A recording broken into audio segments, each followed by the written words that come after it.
नमस्कार, हम अफरोज। कार्यक्रम संदर्भ में अपने के स्वागत बा। जनता टेलीविजन का कार्यक्रम भोजपुरी संदर्भ हरेक बीएफए के सवेरे 7:30 बजे और उहे दिन दोपहर 4:30 बजे आवेला। कार्यक्रम भोजपुरी संदर्भ में हमनी नेपाल के राजनीतिक, सामाजिक, आर्थिक और समाज में रहल विभिन्न विकृति के बारे में बातचीत करेनी सन। ओकरा खातिर हमनी के स्टूडियो में अतिथि के बोलावनी सन। आजू अतिथि के रूप में हमनी के साथ में बानी जसपा नेपाल के केंद्रीय सदस्य और रौतहट के नेता रेवंत झा। आयुंकरा के स्वागत करजम। रेवंत जी, कार्यक्रम में अपने का स्वागत बा। धन्यवाद। ठीक बानी? ठीक बा। अभी रौतहट में राजनीतिक माहौल कैसन बाटे, खास करके जसपा के पार्टी फुटला के बाद के अवस्था? रौतहट में जसपा के अवस्था जो बा पार्टी फुटला के बाद में और पहली में उतने ज़्यादा फर्क तो नहीं बुझात बा। जैसे कि अब रौतहट के क्षेत्र नंबर 1 से सांसद में जीतल बाड़न जो अनिल झा जी, तो वो तो चल गए ओमे समाजवादी में, जसपा एकीकृत समाजवादी लोकतांत्रिक समाजवादी में। अब बाकी सब लोग इमरे बा। बाकी जे बा विधायक लोग जो जीतल बाड़न और सब लोग इमरे बाड़न। अब उनकर हिसाब से एगो क्षेत्र में तो निश्चित रूप से कुछ प्रभाव तो पड़ी, लेकिन और समग्र में देखला के बाद सब जगह के अवस्था देखला के बाद में हमनी के अवस्था ठीक है बा। जैसे कि हमनी के ये मधेश केंद्रित दल में एगो समस्या कथी होखेला कि कोनो भी समस्या आयल, छोट मोट समस्या आयल तो बातचीत करे के अवस्था बंद हो जाला। एक अर्का के दुश्मन के रूप में हमने देखे नहीं सन। एक ठाउँ में रह के काम करे के हमनी के ना मन पराउनी सन। एक मनोवैज्ञानिक कारण कथी हो सकता कि हमनी में एक किस्म के धैर्यता नहीं खे कि जल्दी पद लाभ लेवे के हमनी के इच्छा बाकी एक कथी अवस्था अपने देखता नहीं, एगो समाज के अध्ययन करता नहीं तो कैसे एमे निश्चित रूप से रउर जे आयल बा बात ओमे बहुत हद तक सत्यता भी बा। चूँकि एल की हम तो अपने के 2000 लगभग 46 साल से 47 साल से सक्रिय राजनीति में बाड़ी और ओकरा बाद जे बा हम निकपा एमाले के तत्कालीन के बहुत दिन तक लगभग 20-25 वर्ष तक हम जो है पार्टी के विभिन्न निकाय सबसे रह के काम कैले बानी। तो चाहे नेपाली कांग्रेस के संगठन के बात करी, चाहे हम निकपा माओवादी के करी, तो निश्चित रूप से कथी बा कि मधेशवादी जो दल बाड़न उनका सबके मतलब अहाँ के पार्टीगत बातचीत से भी ज़्यादा व्यक्तिगत बातचीत के बेसी प्राथमिकता बा। पार्टी हमर के लेखा बढ़िया होई, दूरगामी नीति लेके पार्टी के बढ़िया के लेखा बनायल जाई और पार्टी कौन तरह के सिस्टम में ले जाई तो बिहान के दिन में एकरा लेल जाए हम रही न रही जोन रही पार्टी में ओकरा सुविधा होई, पार्टी मजबूत होई। ऐसन किस्म के भावना के कमी बा। ओकरे फलस्वरूप अभी तक ले देखल जा रहा बा कि मधेश में 10-10 बरस पर मधेश के आंदोलन होई। जब आंदोलन होई तो पार्टी के संगठन बनी, जब संगठन बनी तो लोग जीतिहन, आज जीत गेला के बाद में अपने अपनी डफली बजैहन, फिर सब हेरा जाइहन। ओकरा बाद फिर 10 साल में फिर एगो कोनो आंदोलन उखड़िहन, फिर पार्टी संगठन होई, फिर जीतिहन, फिर हेरा जाइहन। ई अवस्था जे बा अपने के कंटिन्यू चल रहा बा। अब एकरा सुधार करे के पड़ी और एकरा एगो जो है दूरगामी नीति लेके एकरा चलावे के पड़ी। तो एक दूगो बात हम मात्र जसपा पार्टी में हम बाड़ी एले न, जसपा पार्टी के जौन अवस्था बा ओई में अपने देखत हो हम कि अशोक राई, राजेंद्र श्रेष्ठ लगायत के बहुत सारा नेता लोग सब निकपा एमाले से आयल बड़न। तो उ लोग के जौन एगो काम करे के तौर तरीका बा और खास करके उपेंद्र यादव जी जो हमनी के पार्टी के अध्यक्ष बाड़न, उ भी पहले निकपा एमाले में रहस, बाद में माओवादी में अलन, बाद में इमर अलन। तो उनकर भी कुछ शैली बा जौन की मिल रहल बा, जेकरा कारण से जो है जसपा पार्टी एगो पार्टीगत जो है विचारधारा से चलावे के कोशिश हो रहल बा। लेकिन मनोविज्ञान जे बा मधेश के उसे हट के न बा। ओई में भी मनोविज्ञान में कभी कभी जातिगत हावी हो जाता, तो कभी कभी जे क्षेत्रगत हावी हो जाइत बा तो कभी कभी जे उ मनोविज्ञान से ऊपर उठे के स्थिति न बनता, लेकिन रास्ता बा जो हमनी चाह रहल बानी कि ओकरा रास्ता पर ले चली बढ़िया अब करी। निर्वाचन आयोग स्थानीय तह के निर्वाचन करे खातिर एगो प्रस्ताव भी कैले बा, ऊपर छलफल भी हो रहल बा, अर्ली इलेक्शन के भी बात हो रहल बा, प्रतिनिधि सभा के। हमनी के तराई मधेश के जो हमनी के क्षेत्र बाटे वहाँ चुनाव आवेला तो एगो कहनाम कथी बाटे कि वहाँ के राजनीति जात जमात आ पैसा पर ज़्यादा टिकेला। एगो बढ़िया एगो अध्ययनशील एगो समाज में काम करे वाला नेता के जीते खातिर हमनी के उ ठाउँ से बहुते चुनौतीपूर्ण अवस्था सृजना होखेला आवेला। बिना पैसा भइल आदमी वहाँ चुनाव नहीं लड़ सकत। वोट जो आदमी जनता खातिर सेवा करल जा रहल बा ओकरा खातिर पैसा देवे के पड़ता, देखल बात हो गई। तो ई सब के अवस्था से ऊपर उठे खातिर अपने लोगन के भूमिका कथी होके के पड़ी जनता के प्रति कि अब जनता तो पैसा लेता, वोटर पैसा लेता, वोट देताटे, बिहान बेला जे व्यक्ति जीत के जाताटे ऊ अपन एगो लगाने उठावेला हिसाब से भी काम कर रहल बा। ई मतलब जग जाहिर बात बाटे, सबरा जानताटे। तो एकरा के एमे के लेखा बा कि अपने के ई विकृति जब अब एकरा खाली मधेश से न जोड़ी, देश तुलनात्मक रूप में मधेश में ज्यादा बा, काहे कि ज्यादा बा, लेकिन ई हर जगह देखत नहीं जी एकर अवस्था जे बा थोड़ बहुत सब जगह बा। अपने के देखम तो इनहू खाती जो है मांस भात के पूरा कुपने बटाता, मीट भात खाई या वोट गिराई। तो कहे के मतलब कब विभिन्न तरीका के प्रलोभन सब जगह बा, लेकिन तनिका हमनी के मधेश और मधेसिया और कुछ ज़्यादा ही बुझाता। और खास करके हमनी के ज़्यादा एले बुझाता कि हमनी तनिका जात पात में बेसी विश्वास करी लेगी, ऐसन का किस्म के भी कुछ शिक्षा के कमी बाकी बा। ओकरा बाद कथी बा कि हमनी के एगो औरो कथी बा कि हमनी तो बिहार उत्तर प्रदेश ई सब देश से जोड़ल बानी भारत के। और भारत में कथी बा कि अपने के स्थानीय निकाय के जो चुनाव बानू ओमे दल नहीं खे, ओमे दल सिस्टम न बा, ओमे जे बा व्यक्ति छाने के बाद बा कौन अच्छा व्यक्ति बा ओकरे छानल जाई। तो वही अवस्था के भी कुछ असर हमनी के यहाँ बा। आ वास्तव में कहम तो जब गणतांत्रिक व्यवस्था हो गई बा आ जब जो है बढ़िया लोग के अच्छा लोग के छाने के बात बा और स्थानीय लेवल से अपने के कोनो देश के दूरगामी नीति बनावे के, राष्ट्रीय अंतर्राष्ट्रीय नीति बनावे के और कोनो दोस्त देश विदेश से संबंध स्थापित करे के बात भी नहीं खे। उ जौन हमनी के संविधान में उल्लेख बात बा आ जौन स्थानीय प्रदेश सरकार बा, केंद्र सरकार बा, वो लोग के नीति निर्देशन जौन होई आ जौन कानून होई ओकरे पालना करके चलावे के बा। तो वही आधार में बा तो निश्चित रूप से हमनियों की यहाँ वो चीज़ में सुधार होके के चाहिए। इमो जे बा अपने के दलीय सिस्टम के हटा देवे के चाहिए और दलीय सिस्टम हटा के एगो व्यक्ति बढ़िया व्यक्ति अच्छा व्यक्ति के जो है चुने के सिस्टम जो है ले आवे के पड़ी। अब वैसन बाकी दल विशेष से अच्छा आदमी भी आ जात बा, नहीं के कहत कि खाली दल विशेष होई तो करावे आई और अच्छा आदमी भी अबैता, लेकिन दल विशेष के कारण से कुछ खराब व्यक्ति भी आ जाइत बा, जेकरा कारण से जो है समाज में कुछ किस्म के जो अपने के समाज के सोच बा जो किस्म के हमनी के कर सके के आवश्यकता बा उमें जो है कुठाराघात हो जाता। तो वही अवस्था के तोड़े के लिए ई दलीय सिस्टम के हटा दी आई तो ठीक होई। जैसे कि हमनी के प्रदेश 2 में अपने के पार्टी के सरकार बड़न, मुख्यमंत्री अपने ही के पार्टी के बड़न, अब विभिन्न किस्म के वहाँ भ्रष्टाचार के आरोप भी लागल लाटे। एगो बढ़िया हिसाब से द्रुत गति हिसाब से जनता के अपेक्षा अनुसार के काम नहीं हो सकत कह के टिप्पणी होखेला।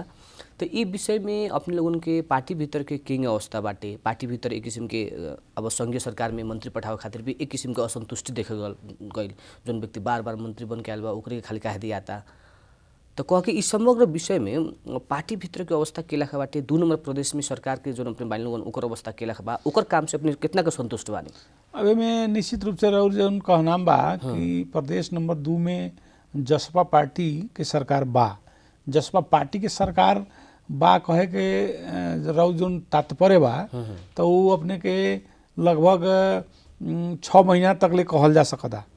तो वो से पहले जसपा, वो से पहले संघीय समाजवादी और राजपा के दोनों के जन चुनाव से पहले जो गठबंधन रहे वही गठबंधन के सरकार रहे।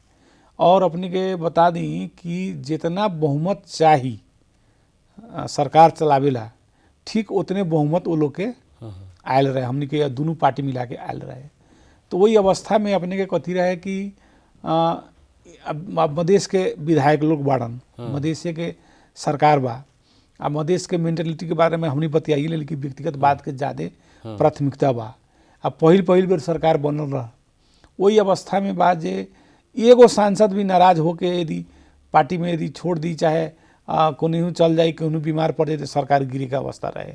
तो वही अवस्था में निश्चित रूप से सरकार पार्टी के जौन नीति लागू करे के बात रहे और जौन किस्म से मधेश आंदोलन के जो स्पिरिट रहे, वो स्पिरिट से नामाकरण करे के, प्रदेश के नामाकरण करे के, प्रदेश के राजधानी के तोके के, और खास करके 2 नंबर प्रदेश में जोन जनता के अवस्था बा, जीवन स्तर बा, जोन शिक्षा के अभाव बा, जोन हमनी के परीक्षा सिस्टम प्रणाली में अब बहुत हरास हो रहा बा, और भ्रष्टाचार भी बहुत ज़्यादा चरम पर बा। एमे कोनो दुविधा कहे में हमरा कोनो संकोच नहीं खे कि अब हमरा सूरज के प्रकाश के हाथ के छेकला से तो न छेकाई।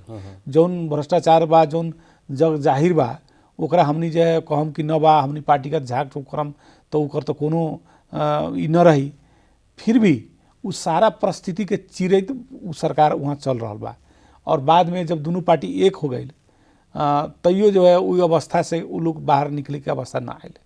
और अखनी आके जब गठबंधन टूटल बा और अखनता जब सरकार में नेपाली कांग्रेस, खास करके नेकपा एस के भी समर्थन, ओकरा बाद अपने के बा माओवादी के समर्थन, इस सब पार्टी के समर्थन भेला के बाद अब जो है संख्या के आधार से अब एगो दूगो सांसद नाराज हो जाए तो पार्टी गिर जाए, ऐसा अवस्था नहीं के। अब जब कुछ संख्या बढ़ल बा। रेवंत जी, अब तक हमनी जिला के राजनीति पर केंद्रित होकर जाम, वहाँ के सामाजिक अवस्था पर केंद्रित होकर जाम।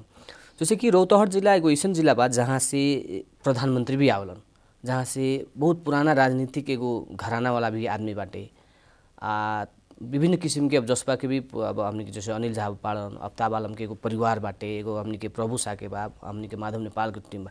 इतना एगो बढ़िया नेता राष्ट्रीय राजनीति में एगो प्रभाव जमावल, केंद्र में पहुँच भइल राजनीतिक दल के नेता होला के बावजूद भी रौतहट के जौन हिसाब से विकास होके के चाहिए, जौन हिसाब से वहाँ शैक्षिक रूप में एगो क्रांति आवे के चाहिए, उ नइखे देखल जा सकत। ओकर अवस्था का, ओकर कारण का हो सकत बाटे कि जनता सुधरे के नइखे चाहत कि नेता जनता के उहे अवस्था में रख के सिर्फ राजनीति करे के चाहता।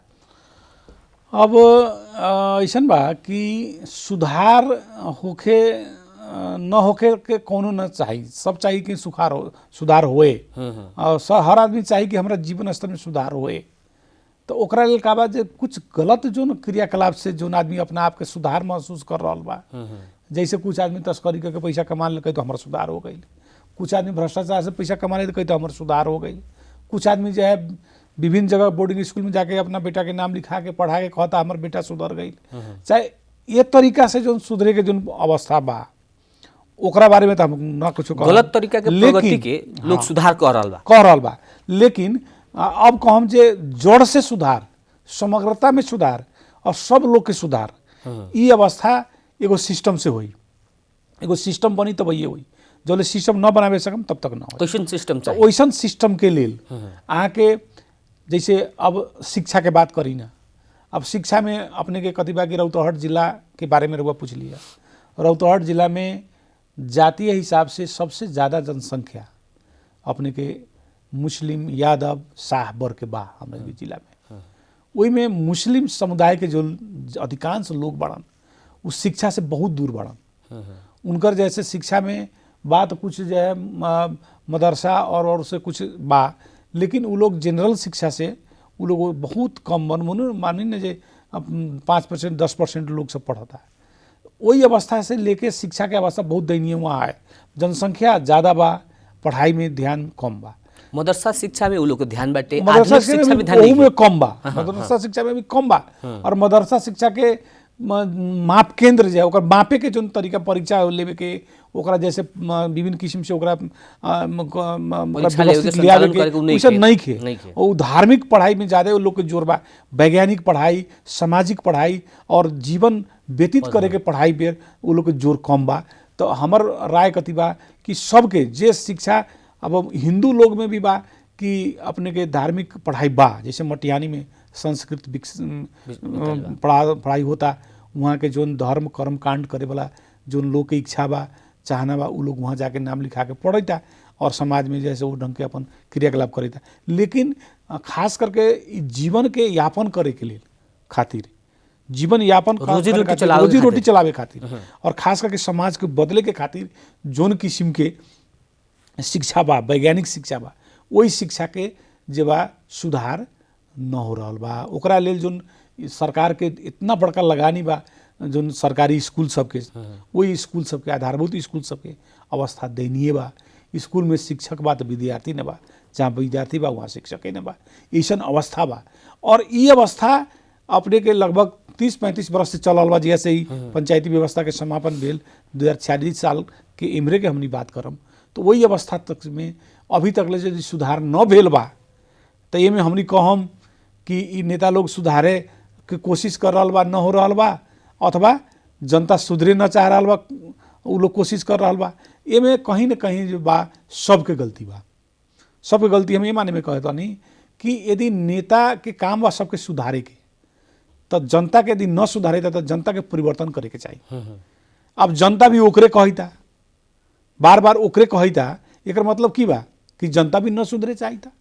ये परिवर्तन के जो अवस्था बा आपने कहली नु, अपने देखू नु, अपने के 46 साल से लेके रौतहटे जिला के का है देश के अवस्था देखी ना, परिवर्तन शासन व्यवस्था जुनसुकै होस्, सत्ता आफ्नो चलिरहोस्, जुनसुकै शासन व्यवस्था में सरकार प्रधानमंत्री उहे बा, मंत्री उहे अबैता, उहे सिस्टम बा, उहे सब चीज बा। तो एकरा से हमने कथी अपेक्षा करम? हमने थोड़ी चाहम कि सब बदल दी, ड्राफ्टिंग चेंज कर दी, ऐसा तो ना हो के सके आ न हो रहा बा।